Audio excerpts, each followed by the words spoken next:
दोस्तों, ये बात तब की है जब एक बार मेरे अंकल मुझे एक होटल में ले गए। अंकल ने 1 घंटे के लिए होटल का रूम बुक किया और वे 1 घंटे में से 2 मिनट भी नहीं रुके। उन्होंने लगातार 4-5 बार मेरी हेलो दोस्तों, मेरा नाम निकिता है और मैं नोएडा की रहने वाली हूँ। मेरे घर में मेरे माँ बाप और एक बड़ा भाई है। मेरा भाई लंदन में मेरे अंकल के पास रहता है और वहीं नौकरी करता है। अंकल मेरे पापा के कॉलेज से ही बहुत अच्छे दोस्त थे और वह कई बार इंडिया भी आते जाते रहते थे। मेरी माँ हाउसवाइफ है और सरकारी नौकरी भी करती है। मैं अभी 19 साल की हूँ और अभी मैं बीएससी फर्स्ट ईयर की पढ़ाई कर रही हूँ। मेरी हाइट 5 फुट 3 इंच है और दिखने में बहुत ही सुंदर हूँ। कुल मिलाकर मैं सर से पांव तक एकदम गोरी चिटी हूँ। कोई भी लड़का मुझे एक बार ना देखे, ऐसा आज तक नहीं हुआ। जब मैं जीन्स और शर्ट पहनती हूँ तो मैं बहुत ही कमाल की लगती हूँ। एक बार मेरे अंकल लंदन से आए। उनकी उम्र 46 साल है। वह मेरे साथ काफी हद तक घुल मिल गए थे। एक दिन अंकल ने मुझे मूवी दिखाने के बहाने ले गई। मूवी देखने के बाद उन्होंने एक होटल में कमरा बुक किया और मुझे लेकर गए। उसके बाद अंकल ने मेरे साथ कुछ अजीब नजरों से देखना शुरू कर दिया। फिर उन्होंने 3 घंटे तक मेरी अब क्या बताऊं, शर्म आ रही है मुझे तो बताने में, चलो कोई ना, आगे बताती हूँ। मैं शुरू से ही पढ़ाई में ठीक थी और सबसे आगे रहती थी। कभी भी मेरा किसी लड़के के साथ कोई चक्कर नहीं चलता था, लेकिन हाँ, लड़के मेरे पर जरूर कोशिश करते थे। मेरे आगे पीछे बहुत घूमते फिरते रहते थे, लेकिन मैं उन्हें इग्नोर ही करती थी। ये कहानी असल में तब शुरू होती है जब मेरे लंदन वाले अंकल इंडिया वापस आते हैं। उस समय गर्मियों की छुट्टियां चल रही थी। अंकल 7 साल बाद इंडिया वापस आ रहे थे। मैं उनके आने की खबर सुनकर बहुत ही खुश हुई, क्योंकि अंकल मेरे लिए बहुत सारे गिफ्ट लेकर आते थे। रविवार को अंकल जब घर आए तो उन्होंने देखकर मैं बहुत ही खुश हो गई। मेरे मन में पता नहीं, उन्हें देखकर एक अजीब सी फीलिंग आ गई। उन्हें देखकर मेरा मन उनके प्रति देखने का नजरिया एकदम से बदल गया। वह मुझे बहुत ही जवान और हैंडसम लगने लगे। पहली नजर में ही मैं उनके प्रति बहुत ज्यादा आकर्षित हो गई। उनके पास बहुत सारा सामान था। मम्मी पापा और मैंने अंकल का बहुत बढ़िया स्वागत किया। मम्मी ने अंकल के लिए कई सारे खाने की चीजें भी बनाई। सभी सोफे पर बैठकर बातें करने लगे। काफी देर बातें करने के बाद पापा बोले, यार तुम थोड़ा आराम करो, तुम थक गए होगे। तब अंकल बोले, हाँ थक तो मैं गया हूँ। फिर पापा ने मुझसे कहा कि अंकल को कमरा दिखा दो। हमने अंकल के लिए गेस्ट रूम बहुत अच्छे तरीके से सजाया था। हमारा गेस्ट रूम ऊपर वाले मंजिल पर था और मैं अंकल को गेस्ट रूम की तरफ ले गई। मम्मी टेबल पर खाने का सामान उठाने लगी और पापा अपने कमरे में चले गए। ऊपर जाते समय अंकल ने मुझसे कहा, निकिता तुम तो बड़ी हो गई हो और बहुत सुंदर लग रही हो। मैं अंकल की बात सुनकर खुश होकर मुस्कुराते हुए कहा, अंकल जी यह तो बात आप सही कह रहे हो। मैं अब बड़ी हो गई हूँ और आप भी कोई कम नहीं लग रहे। किसी से भी आपकी बॉडी शोड़ी को देखो, इस उम्र में भी जवान लग रहे हो। अंकल ने मेरे कंधे पर हाथ मारकर हंसते हुए कहा, मैं जवान हूँ, तुम परख के देख लो। मैंने कहा, कोई बात नहीं अंकल जी, किसी अच्छे मौके पर मैं आपको भी परख के देख लूंगी। अंकल बोले, मैं तो हमेशा तैयार हूँ, तुम बस बताओ। मैंने कहा, अंकल जी चलो छोड़ो ये सब बातें, आप ही बताओ मेरे लिए क्या गिफ्ट लेकर आए हो। तब अंकल ने कहा, इस बार मैं वहां से कोई भी गिफ्ट नहीं लाया, क्योंकि जो तुम्हें चाहिए मैं तुम्हें यहीं से दिला दूंगा। ये सुनकर मैं खुश हो गई और अंकल को हंसते हुए गले लगा लिया। अंकल ने भी मुझे गले लगाया। अंकल ने गले लगाते हुए मेरी पीठ पर हाथ रख दिया और आप समझ ही गए होंगे। फिर मैं अंकल के कमरे में गई और मैं बिस्तर पर बैठ गई और अंकल शर्ट बदलने लगे। तभी पापा ऊपर आ गए और आकर कुर्सी पर बैठ गए। मैंने कहा, पापा अंकल की बॉडी देखो, एकदम बॉडी बिल्डर जैसी लगती है। पापा ने कहा, बेटी लंदन में इनकी बॉडी किसी से कम थोड़ी है और शादी इन्होंने अब तक नहीं की, सारा दिन तो जिम में लगे होते हैं। तब अंकल ने कहा, यार तुम भी थोड़ी बहुत एक्सरसाइज किया करो, तुम्हारी भी बॉडी मेरे जैसी हो जाएगी। पापा ने कहा, नहीं यार मैं तो अब बड़ा हो गया, ये काम मेरे से नहीं होने वाला। और मैं नीचे आ गई। अंकल की बॉडी पूरे फिट थे। मुझे लगता था कि वह पूरी तरह से जिम में लगे होते होंगे। एक बार तो उनकी बॉडी और शरीर देखकर मुझे डर भी लगा कि जब हम दोनों साथ होंगे तो मेरा क्या होगा। मेरी तो हालत थोड़ी सी खराब होने लगी थी। उस वक्त मैंने कहा, चलो जब मिलेंगे तब देखा जाएगा। कुछ देर बाद पापा भी नीचे आ गए। मैंने मम्मी से कहा और मम्मी पापा को कहने लगी कि पनीर की सब्जी बनाई निकिता के अंकल को। पनीर की सब्जी बहुत पसंद है। मम्मी ने कहा, मुझे भाई साहब की पसंद के बारे में पता है, मैं पनीर की ही सब्जी बना रही हूँ। फिर पापा कमरे में चले गए। जब डिनर रेडी हो गया तो मम्मी ने कहा कि अंकल को बुला लो। मैं अंकल के कमरे में जाकर कहा, आ जाओ जी, डिनर रेडी है।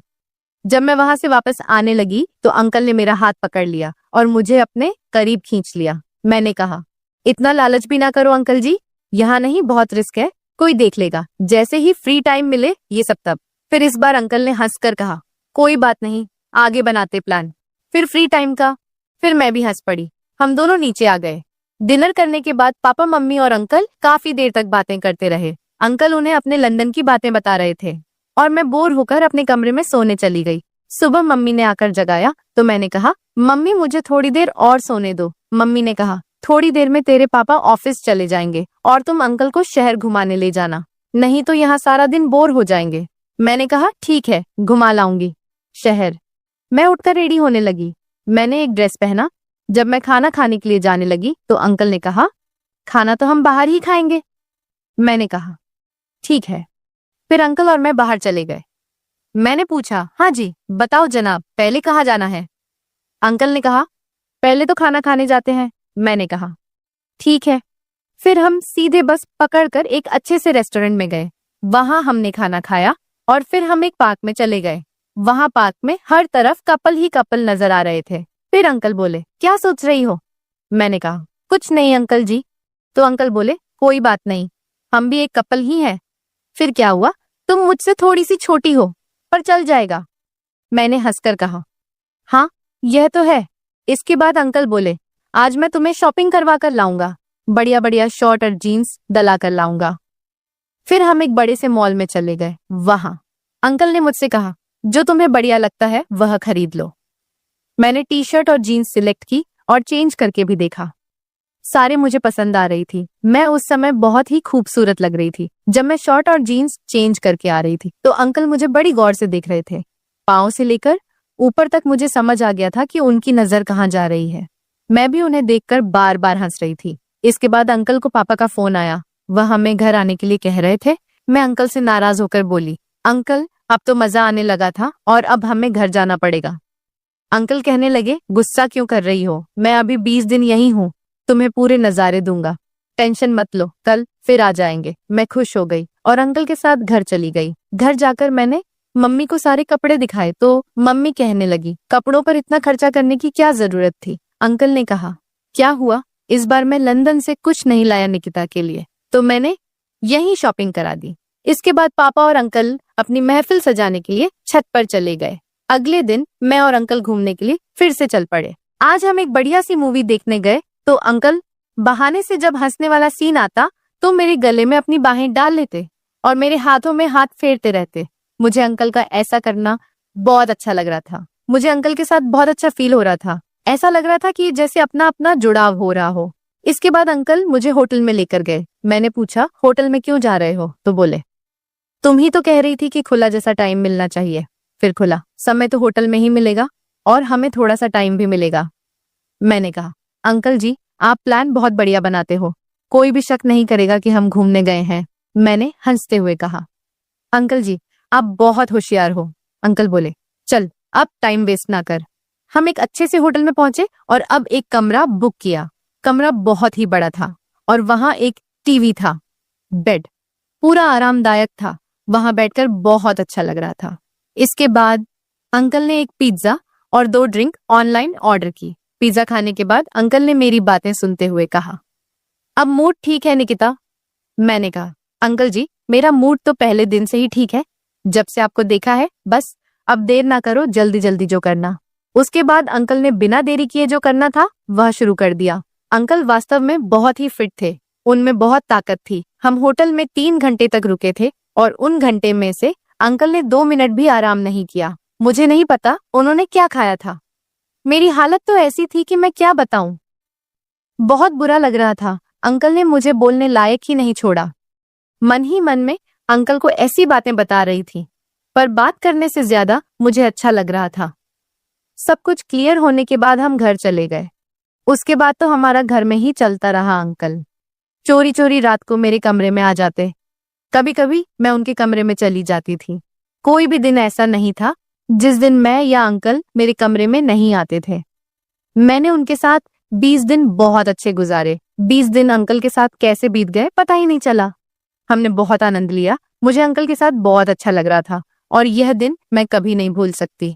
तो दोस्तों, उम्मीद करती हूँ कि आपको यह कहानी पसंद आई होगी। अगर पसंद आई है तो प्लीज वीडियो को लाइक कीजिए और अपने दोस्त के साथ शेयर कीजिए। और अगर चैनल पर नए हैं तो चैनल को भी सब्सक्राइब करना बिल्कुल भी ना भूले। दोस्तों, मिलते हैं फिर ऐसी और एक कहानी के साथ। तब तक आप अपना ख्याल रखें। हेलो एवरीवन, कैसे हो आप सब? आशा करती हूँ सब अच्छे होंगे।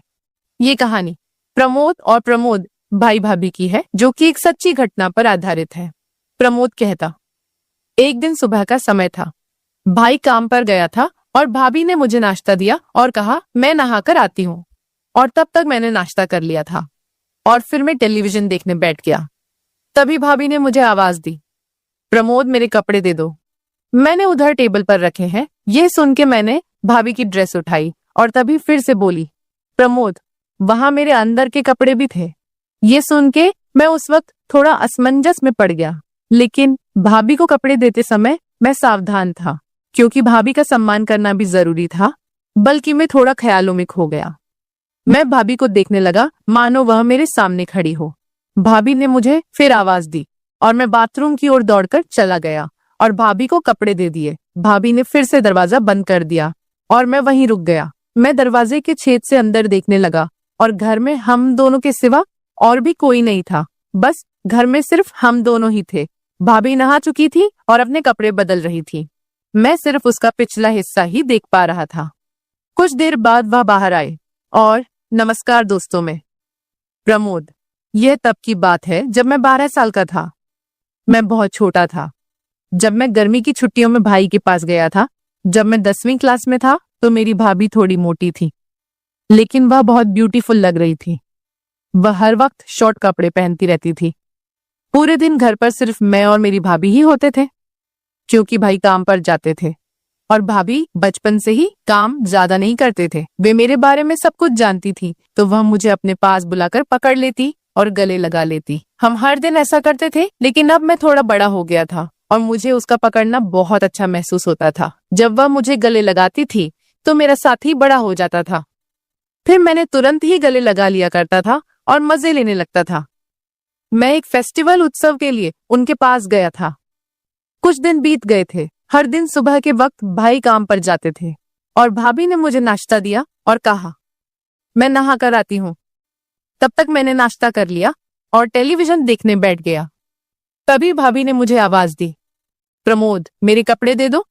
मैंने टेबल पर रखे हैं। मैंने भाभी की ड्रेस उठाई और तभी भाभी ने फिर से बोला, वहां मेरे अंदर के कपड़े भी थे। मैं उस वक्त थोड़ा असमंजस में था, लेकिन भाभी के कपड़े देते समय मैं सावधान था, क्योंकि भाभी का सम्मान करना भी जरूरी था। हालांकि मैं थोड़ा ख्यालों में खो गया था। मैं भाभी का रूप देखने लगा मानो वह मेरे सामने खड़ी हो। तभी फिर से भाभी की आवाज आई और मुझे बुलाने लगी। फिर मैं जल्दी से बाथरूम की ओर चला गया और कपड़े उन्हें दे दिए। भाभी ने फिर दरवाजा बंद कर दिया और मैं वहीं रुक गया। मैं दरवाजे की दरार से अंदर देख रहा था और उस समय घर में और हम दोनों के सिवा कोई नहीं था। बस हम दोनों ही घर पर थे। भाभी नहा रही थी और अपने कपड़े बदल रही थी। मैं सिर्फ उनको पीछे से देख रहा था। कुछ टाइम बाद वह बाहर आई और मुझसे बोली, प्रमोद तुम भी नहा लो। मैं तुरंत वहां से निकल गया और नहाने अंदर चला गया। उधर भाभी के अंदर वाले कपड़े लटके हुए थे। मैंने उसे हाथ में ले लिए और उसकी महक में खो गया और फिर नहाने लगा। और नहाने के बाद कमर पर तौलिया लपेटकर बाहर आया और बोला, भाभी मेरे कपड़े दे दो। भाभी ने मुझे कपड़े दिए और मैं जल्दी से कपड़े पहनकर तैयार होकर रसोई में चला गया। भाई काम पर जा रहे थे। भाभी रसोई में दोपहर का खाना बना रही थी। जब मैं वहां पहुंचा तो उसने मुझे गले लगा लिया। उस वक्त मैं उसके करीब रहकर खुश था। मेरे मन में कहीं ना कहीं ऐसा कुछ होने लगा। मैंने भाभी से पूछा, क्या मैं कोई आपकी मदद कर सकता हूँ? भाभी ने बोला, नहीं, तुम यहीं चुपचाप बैठे रहो। फिर भाभी बातें करती हंसती खेलती खाना बनाने लगी। दोपहर के भोजन के बाद हम आराम करने चले गए। भाभी चादर ओढ़कर सो गई और बोली, प्रमोद तुम भी इधर ही सो जाओ, मैं आज बहुत थक गई हूँ। भाभी की आवाज में कुछ खास था और उस पर कई सवाल खड़े हो गए। भाभी बोली, बदन भी बहुत दर्द कर रहा है। मैंने तुरंत भाभी से पूछा, क्या मैं आपके शरीर को आराम दे सकता हूँ अगर आपको कोई दिक्कत नहीं हो? तो भाभी ने कहा, नहीं। मैंने फिर पूछा। मैं भाभी के पीछे ही पड़ गया और बोला, भाभी बोलो, थकान हो रही है तो मैं आराम दे सकता हूँ। फिर भाभी ने कहा, ठीक है। मैं धीरे धीरे भाभी के पैर दबाने लगा और आराम देते देते भाभी के घुटनों को भी आराम देके मैं रुका और अब भाभी की वह चीज भी दिख रही थी। मैंने उससे पूछा, भाभी ऊपर भी आराम देना है क्या? तो भाभी बोली, हाँ मुझे बहुत आराम मिलेगा। धीरे धीरे कपड़े उठाए और मैं भाभी का आकार भी देख सका। उस दृश्य को देखकर मुझे एक अलग ही अनुभव हुआ। उसी पल मेरा ध्यान उस चीज पर रुक गया और मैं पूरी तरह से भ्रमित था। भाभी बोली, प्रमोद अब रुको, अब मैं भी तुम्हारे पैर दबाती हूँ, तुम्हारे भी पैर दर्द कर रहे होंगे। वह मेरे पैर दबाने लगी और उसके नाजुक हाथों के स्पर्श से मुझे बहुत अच्छा महसूस हो रहा था। भाभी मेरे पैरों को दबाते हुए मुझे आराम दिया और फिर हम वहीं सो गए। अब मुझे थोड़ा बेहतर महसूस हुआ। फिर भी मैंने उनसे पूछा कि भाभी क्या मैं आपको गले लगा सकता हूँ? भाभी ने मुस्कुराते हुए जवाब दिया, क्यों नहीं लगाओ? तुम ऐसे क्यों पूछते हो? हम दोस्त है ना? भाभी बहुत होशियार थी और सब कुछ जानती थी। जब मैं छोटा भी था तो भी ऐसा ही करती थी। फिर गले मिलने के बाद हम दोपहर को सो गए। दोपहर को हम अच्छी नींद सोए और शाम को जाग गए।